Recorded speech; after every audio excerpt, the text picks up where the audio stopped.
নমস্কার বন্ধুরা। তো আমি এখন হেনরি আইল্যান্ডে সমুদ্রের কাছে আছি। এই দেখুন, সেরকম বেশি লোক ছিল না এখানে, কম সংখ্যক লোকেরই আনাগোনা। এরপর আমরা যাব খালিস্তানে। এটি একটি মোহনা সমুদ্রে, জল বাড়লে এই কাছে জল চলে আসে।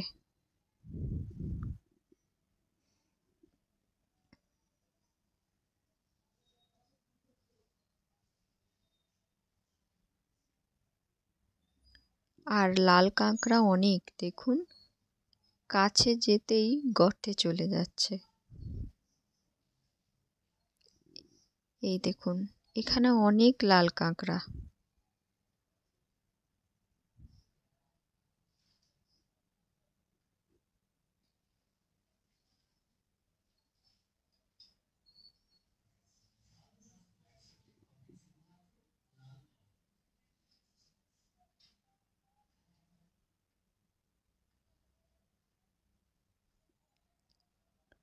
শুধুই এখানে লাল কাঁকড়াই ভর্তি।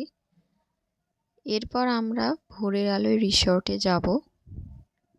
এখানে দুপুরের মধ্যাহ্ন ভোজ সেরে বেরিয়ে পড়লাম ভটভটিতে চেপে লালগঞ্জ দ্বীপ আর ম্যানগ্রোভ অরণ্য দেখার উদ্দেশ্যে।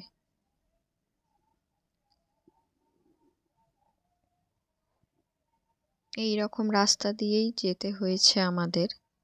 এই যে আমাদের ভটভটি এসে গেছে, আমরাও এবারে বেরিয়ে পড়েছি।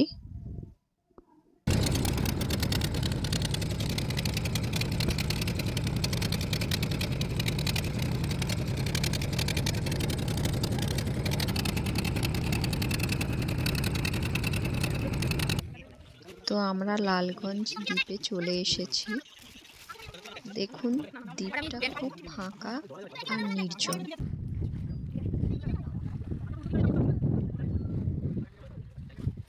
আর ভটভটিতে করে আমাদের সাথে আর একটা ফ্যামিলিও এসেছিল।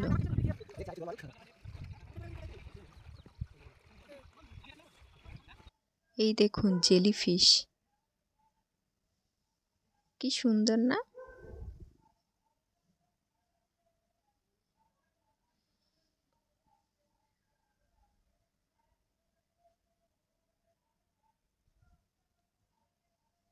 একটা ছোট আর একটা বড়।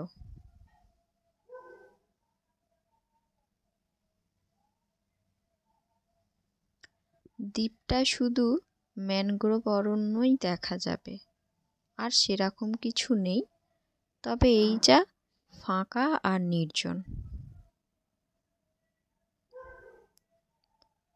কেউ যদি একান্তে কাটাতে চান, এখানে আসলে খুব ভালো লাগবে।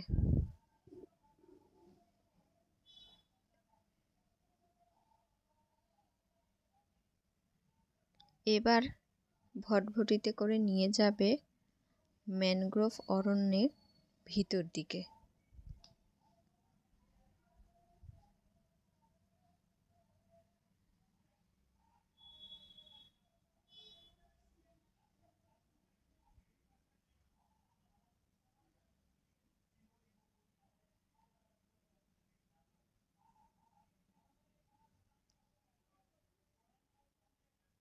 এই যে আমরা জঙ্গলের ভিতর দিয়ে যাচ্ছি ভটভটিতে চেপে।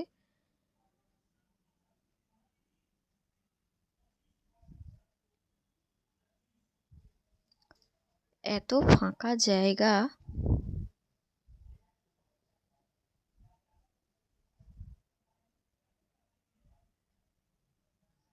আর দুদিকে এত বন, যেন মনে হচ্ছিল না এক্ষুনি বন্য পশু কোনো একটা কিছু বেরিয়ে পড়ে। তবে আমাদের যে ভটভটিটা চালাচ্ছিল যে কাকুটা, তো সেটা বললে এখানে সেরকম বন্য প্রাণী নেই, এটা লোকালয়ের মধ্যেই।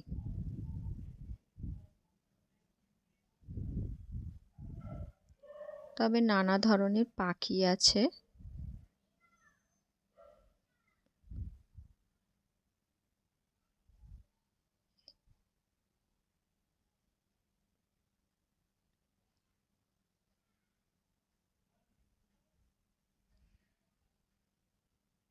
বেশ ভালোও লাগছিল, আবার ভয়ও লাগছিল।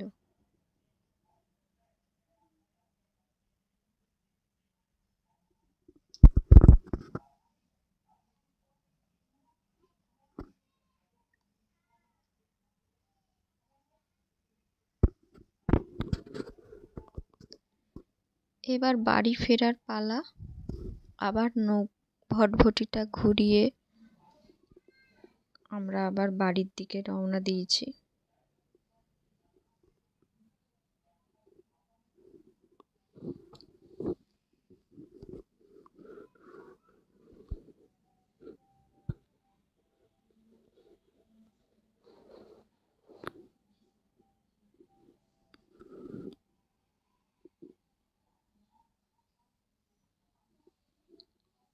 তো এই বন জঙ্গল যেগুলো আছে সেগুলো নাকি জল বাড়লে এগুলো পুরো ডুবে যায়।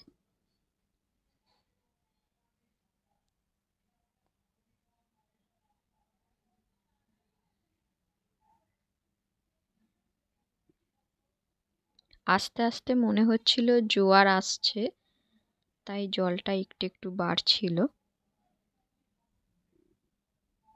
এই যে আমাদের একদম বনের ভিতর দিয়ে ভটভটিটা করে নিয়ে যাচ্ছিল, দেখুন।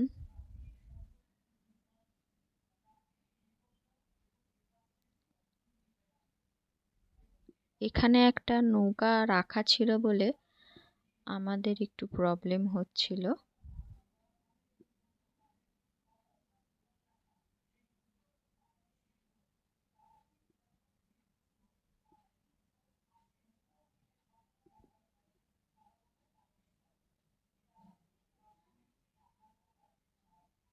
ওই নৌকাটাকে সরিয়ে তবে আমাদের ভটভটিটা এগিয়েছে। এই যে এবার আমরা নেমে পড়েছি এক এক করে সবাই। এই ঘাটেই আমাদের নামিয়েছে। দেখুন গ্রামের এই বিকেলের শান্ত পরিবেশ, কি ভালোটাই না লাগছে। ধীরে ধীরে সূর্য অস্ত যাচ্ছে। সবার এবার বাড়ি ফেরার পালা। এই যে স্টেশনে আমরা একটু চা খেয়ে নিলাম।